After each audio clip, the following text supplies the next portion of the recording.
Hello, welcome back to Monster Train. In today's episode, it is 4 p.m.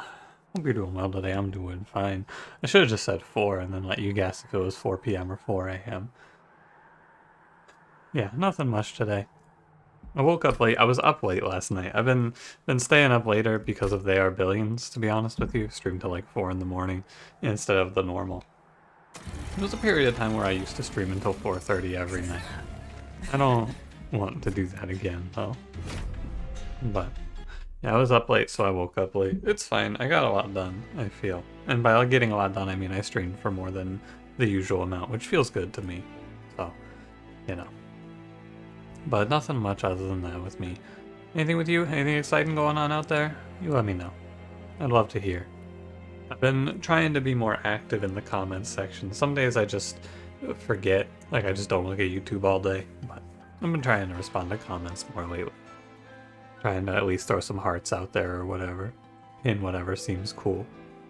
For now, don't forget to like, comment, subscribe. Let's go. It's an Exile Melting day. Exile Melting, Exile Stygian, Pushback, Rage, Patient, Molded, Titan's Gratitude, Mortal Entrapment. This is like the lull in the week. I'm down with Advanced Prototype for sure.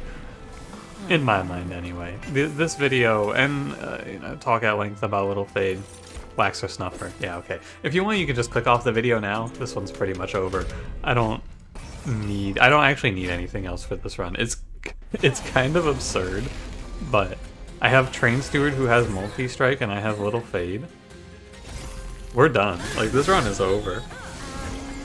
Thank you all for watching. It's been a pleasure playing Monster Train for you today. Don't forget to leave a like and such before you head out. And I may seem like I'm being facetious, but like, it really is over. You gotta understand how absurd a Little Fade, Wax, or Snuffer start is. I cannot, we are, and this is the strength of Little Fade, of course, is we are already in a position where it's hard to conceive of a way we could lose this, which means all we do now is thin the deck to the point of perfection. I could probably add nothing to this deck. I'm going to add something because these cards are good. But I'm going to play Train Steward, Little Fade Carry, for sure. We could play Molten Encasement. We could also play Whiplash. Burnout Extension is less important because of Wax or Snuffer, so I'm going to take the Stealth. We'll pick a space up. But yeah, I'm going to skip everything. I'm going to try to get this to like 10 cards. That's going to be the challenge in this run for me. I want to see how few cards I can end up with on this run. Let me re-roll this first. Okay, because if there's like a multi-strike at 105 or 110, I want to sell, right? I want to skip this. If I'm trying to play for few units, I can skip here. You could pick Wickless Tycoon, but I don't think you need to.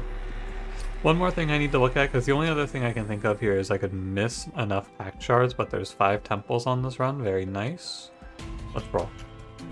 So I'm going to... I can take whatever here.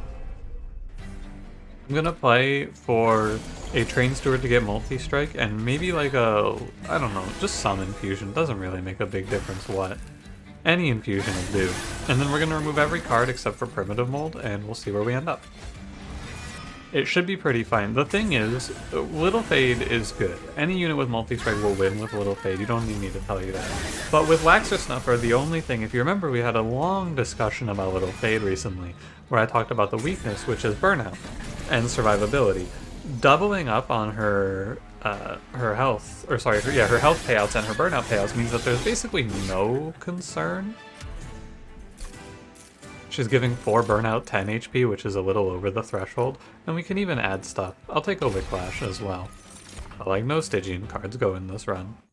I should probably take a Pain, right? I should probably take Flash Freeze to kill Fade there, but it'll be alright.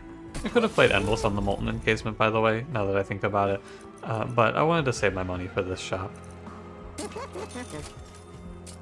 So we'll go plus 25 Train Steward. That seem right? Yeah, sure. The thing too is if one of them dies, you just reform. It's not a big loss. Yeah, we can go Paraffin Enforcer Steward too. That's fine. And we'll go Forever Flame, sure. I think about a plus 25 of course is if there's something good in here, I can play it. There is not, but I don't mind taking the health back for pack shards. I really don't. It's good with me. So a thought I had for Monster Train, by the way, is I thought it could be fun. Let me float this idea to you. I thought it could be fun to maybe play a series of runs. I guess instead of doing the rotating thing that we've been doing for so long, it could be fun instead to do like win once with every champion path. Not necessarily consecutively, because I could see some problems with that, of course, but I think it could be fun to do like, I'll play 3 runs of default Hellhorned and I'll reset until I get the 3 paths I want, and then we'll move on to the next plan and the next plan and the next plan until we rotate through and win with every champion path.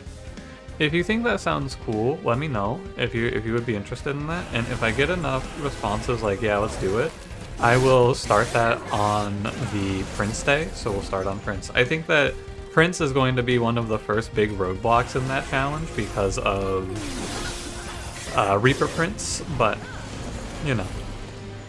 And if you guys don't think that sounds cool, or you just want to play regular game mode, that's also fine. I am typically a regular game mode gamer, so I don't blame you. I would not I would not say anything negative. I think it's fine either way. I'm happy to keep doing the rotating random as well, but I wouldn't mind switching it up for a little bit. Yeah, you could take Sacrificial Resurrection, but I'm okay. No Hot Shark today. Thank you for the offer. And then I'm gonna take Draw, and then I'm gonna take Space at the next one. And I want to duplicate, but I don't want to duplicate before the infusion. So we'll go to removals. Can you have removals and a duplicate together in a ring? I think you can. The duplicate takes the place of a shop. I know that. So yeah, I think you would be able to have removals and a duplicate together. Oh yeah, like this. Yeah, exactly like that. What I was talking about.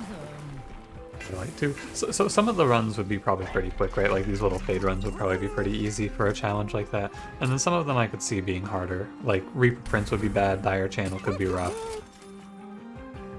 Things like that. I'm gonna cut out some spells here.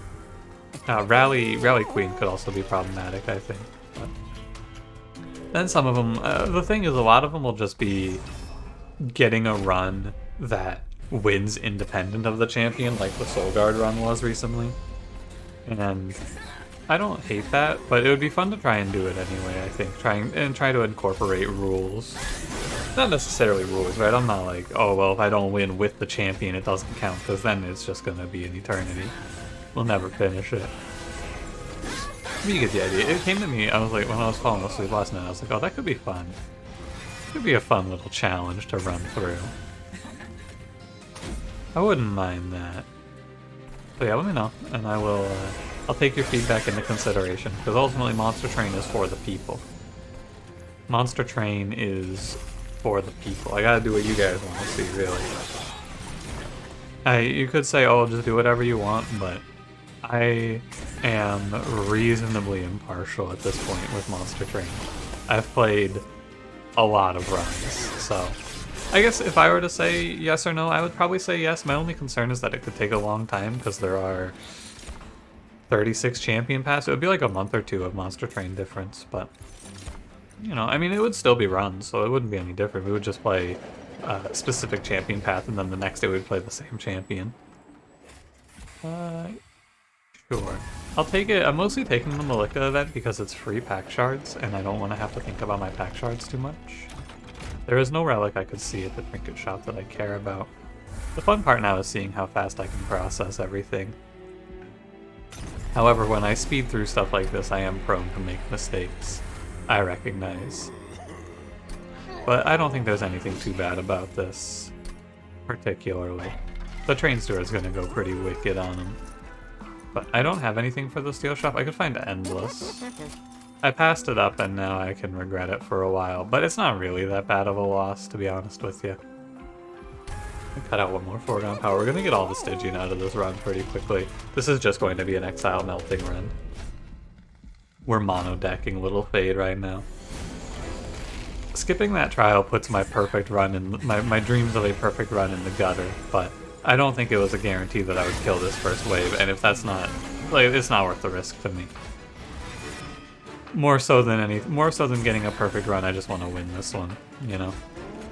It's not worth it for me to roll the dice. I want it to be, and I guess that's the thing about doing a perfect run idea, is that a lot of the time you're never going to get a perfect run just because, well, how, right? You have to have so much go right. But that's what makes it fun. It's something to keep an eye out for and see if we ever cross it. I thought for a minute maybe he would beat me, but no.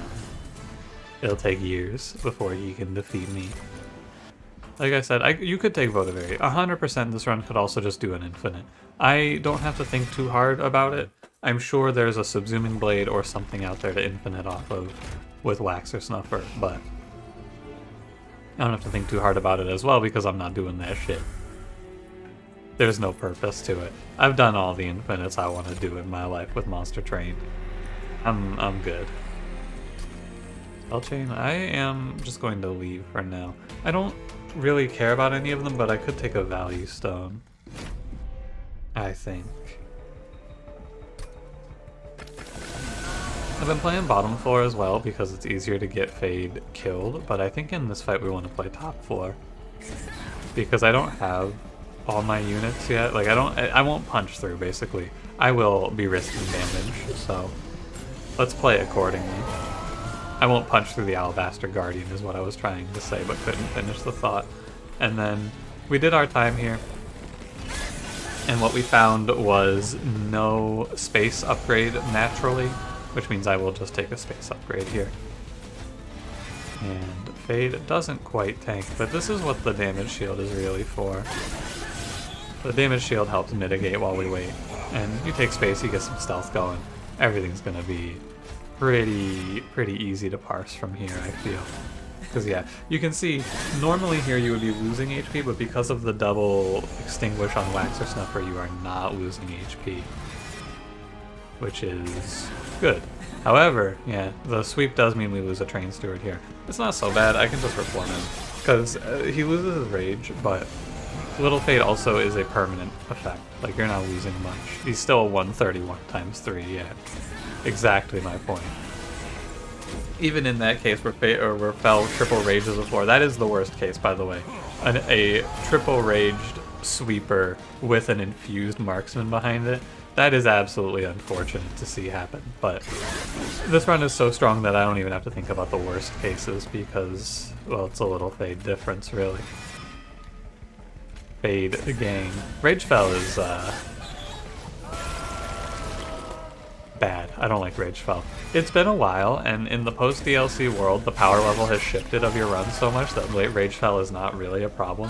But back in the day, especially pre-DLC, especially pre-Arcus, I hated Rage Fel. One of my least favorite champion, or boss fights. Maybe my least favorite boss fight, period, actually. Because a lot of runs would just get triple raged and die. You would have a sweeper get 3 rage and then your units would all die and you would go, oh, well, that sucks. Specifically your backline would die and then you would go, oh, that sucks. Encased Ember is fine. We're still hunting for Endless that I passed on earlier. There's no hope, but it's not the end of the world, right? You understand, I'm sure. It's not really all that bad because ultimately I can just reform him. And we're at 100 pack shards, so I don't have to do much more here. This is this is shaping up to be one of my fastest runs ever, actually. Definitely in the running at the rate that we're going right now. It's 14 minutes into the video? What the hell? Molten Encasement. This is where Molten Encasement shines as well. This is where Molten Encasement performs its holy duty to save my run. This is like a worst case draw too, where I bottom deck the Steward, so it's good to see this. I do get hit for it though, unfortunately. Level Silence. But that's the worst case draw where my units are all at the bottom. Interesting to note that there was a configuration that hit me. Definitely worth mentioning. I got hit there. It was pretty hard to punch through, though, to be fair. Infused heavy on turn 1 is always going to be hard. And we don't actually have to worry about it for the remainder of the run, so that's really the last point that I have to think about it, because there can't be another infused heavy on turn 1, and that's really the only way that I get hit, is if Fade doesn't have a second round. By the time Fade has died twice, the fight is over. God, the tomb is 46 HP. I took the Silence Stone for Patient Seraph like I needed it. And I did not. Hey, you know what? I want to see if I can beat my personal best. I'm really doubtful, but let's start making some time-saving plays. I think my guys with 10 stealth and 16 burnout that kill the boss in one hit are gonna win, though. Yeah, but we got hit for 30. How about that? I'll pick Intent on Death. It's good. Has some downside, like making Fade tank hits sometimes, but doubtful. I don't think I've played Mortal Entrapment once, and I'm gonna go ahead and get rid of Foreground Power as well. I'm at 100 pack shards. I don't want any of this, and I can't buy anything at the at the steel shop. Well, I guess I could look for Endless again. But if I look for Endless, I can't remove 2 cards, and I want to get the deck to 12 cards, because then it's actually down to 10 cards that are playable and 2 deadweights, which feels kind of cool. I will cycle the deck every 2 turns. Yeah, so you put 2 Votivaries and 2 of any damage dealing card in this run, and then you take 15 because this game's bullshit. That seems very unlikely to happen to me, but I won't complain too much. That's a really unfortunate outcome, I would say. But I won't. It's fine. It's fine. I won't complain too much. Yeah, I took Encased Ember like I need energy in this run. Hilarious. I waited on playing the Tomb, by the way, intentionally. This was part of the plan. Boss takes 532. I gotta be a little bit careful, because I can definitely get crushed here. They can run me down, but again, we picked a Stealth Tomb to cover this. Patient Seraph, his greatest foe, Stealth, and also Damage Shield, but Stealth here. Go Fade Tomb. I actually think that if I wanted to, I'm curious to see when you can just start pressing end turn. I think it's one more round and then I just end my turn, right? It's probably now, but I'm gonna do one more round just to be safe. Okay. And now we just end our turn and this fight's over. It's gonna be all Little Fade to answer the question of what are my fastest runs on record, but it's close because we almost had enough to free Relentless in. Little Fade days, I really am enjoying just speedrunning these runs though. I'm having a lot of fun. It's kind of a shame because it lowers the video length, and by extension kind of feels like the video quality, but I think it's fun in itself. I guess you could just pump a bunch of pack shards, but as if you watch the video that we did with Cranberry, Dusk, Gabriel, Cranberry, and I did a video for his 500th Monster Train, 200th Monster Train, I don't remember what it was. When am I? But we did that video all those years back, and by all those years I mean a few months ago, and everyone else other than me has done the 200 pack shard challenge run stuff, and they all said that pretty much they said, yeah, I don't really like this, because what it does is it just closes the game off of a bunch of different plans, which is a shame. And I think that it's a difficulty classic in games such as this, where if you add really, really high difficulty in the form of big numbers that force you to answer questions very fast, what ends up happening is the difficulty just outscales, basically, a majority of your plans in the game, because the game isn't balanced or designed around these hyper high difficulty settings.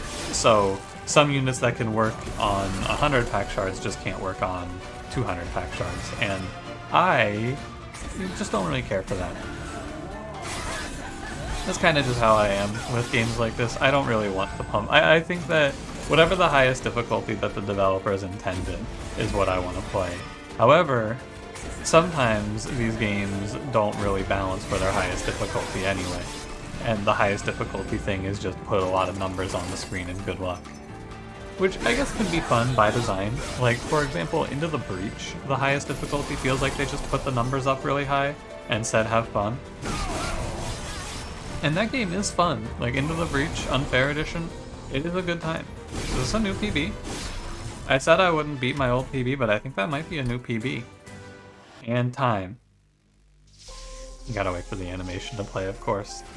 But like, Into the Breach is fun because I think that the game is just, there's less randomness to it, I guess. New PB? Hey, we beat it by 25 seconds. And here I said I didn't think I would beat the old time ever.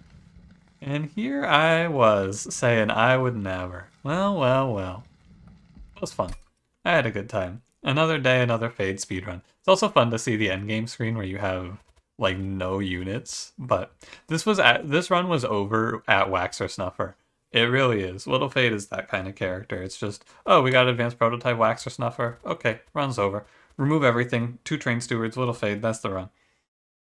Because that's all you need. You need Little Fade, 2 train stewards, and then Molten Encasement. And we got this is the whole deck. The rest of this you could actually not true. You need like I think that I could actually build a 5-card deck that would guaranteed win the game. No, it's so not counting Deadweight, it would be Little Fade, Molten Encasement, 2 Train Stewards, and then 2 Primitive Molds. But I think that that's a little awkward. 2 Train Stewards, 2 Primitive Molds, and then you have to take these 2 relics.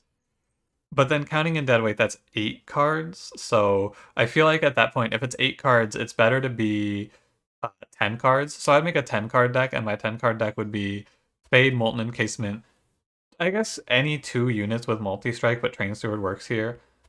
And then 3 or 4, the fill out the rest with Primitive Molds and Deadweights. Yeah. Anyway, that was fun. Feel free to play this one yourself, find something you like, maybe try to beat my time even. It's a good time. Thanks for watching. If you enjoyed it, don't forget to leave me a like, subscribe if you want to see more, and I'll see you in the next one. Have a good one.